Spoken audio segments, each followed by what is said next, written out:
All right, Saturday, April 3rd, let's give a Canucks COVID-19 update. So, yesterday, we were up to 8 players and 1 member of the coaching staff having tested positive. And today, it looks like that number is up to 14.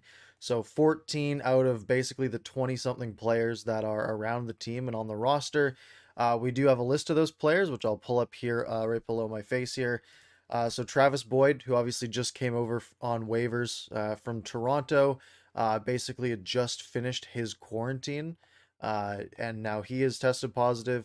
Thatcher Demko obviously just signed that $5 million contract. Alex Edler, Adam Gaudette, Travis Hamonic, Jayce Hawyrluk, Braden Holtby, Bo Horvat, Quinn Hughes, Zack MacEwen, Tyler Motte, Tyler Myers, Antoine Roussel, and Brandon Sutter. So 14 players, all of them basically from the lineup, right? So that's 12 skaters and both of the goaltenders. So that's basically that's over half the team at this point.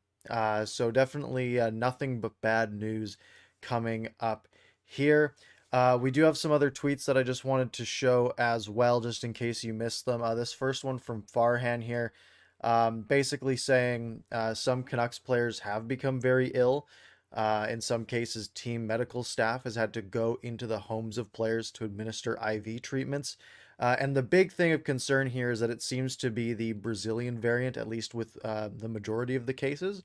And this has been a variant that's been shown to more so affect younger people like these players who are in the sort of that 20 to 35 bracket. It's more transmissible and more dangerous to young people, which is sort of worst case scenario, right? You have a thing that's clearly more dangerous. You see all these idiots on Twitter who are saying, "Oh, they're professional athletes with a cold." Yeah, professional athletes that get a cold don't have to have team staff come to their homes to give them IV treatments. It's just awful to see. This was another one from Drance here saying that the Canucks submitted their list to the league, and that's the list that we just saw that is 14 people. Told that one of the players that isn't on the list is a high risk close contact, so you can call that 15 players potentially instead of the 14. But good news that no support staff have tested positive, and you got to feel for the support staff in this case, right? You have, like we just saw in this Farhand tweet, where we have team medical staff going into the homes of players to administer IV treatments, right? I mean, that's a little scary for them too, right? I'm sure these guys are potentially a little bit older, having to go into the homes of these players who have tested positive to administer IV treatments. I'm sure they're basically wearing hazmat suits at this point. And then Chris Johnson, our last note here, saying that the Canucks are starting to bring AHL players up. Now, Utica just went through a bad COVID spell as well. So you got to think that there might be a limited scope of players that are available to bring up. Those reinforcements would have to serve 7-day quarantines and be ready to play when the NHL schedule resumes for the Canucks. So pretty clear that that April 8th timeline that was initially put forward is long gone. Let's say, let's go crazy best case scenario that somehow the Canucks get 14 players from the AHL and the taxi squad all here tomorrow, then you would be looking at April 12th. But there's no way the NHL basically allows the Canucks to just field an AHL team. And I think that would be sort of in bad taste, too, to be like, oh, well, their whole team's out. Let's just keep playing the games and with the Utica Comets in their lineup, and we'll see you guys. We'll see you guys when you feel better, right? That would leave a bad taste in a lot of people's mouths, including mine. And I think we're getting to the point where we start to question how many games are the Canucks going to play here. The NHL, or their original schedule, was scheduled to end on May 8th with their last game of the season. I believe the NHL's increased that to the 11th, and basically for the Canucks to play the rest of their games.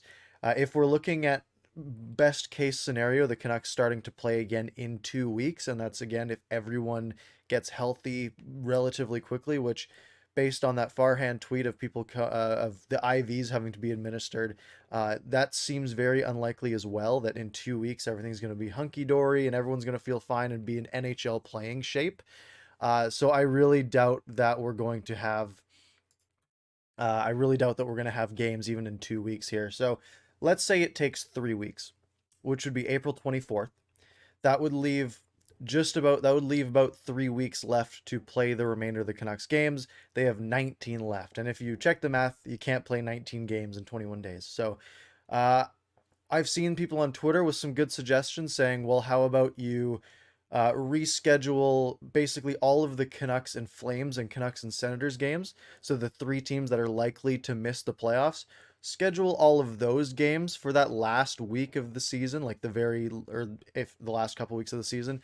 And then that way you can just not play them once it's clear that none of those teams are going to make the playoffs, which it's already pretty clear, at least for the Canucks and Senators, and it's looking that way for the Flames as well. So, anyways, that's sort of all I have. 14 players, and I mean, we know the incubation period of this virus can be longer, right? We've seen it be up to 14 days for people to even test positive, and that's a concern, right? If we have 14 players testing positive and it's a more transmissible version of the virus, then what's preventing it from hitting the entire team?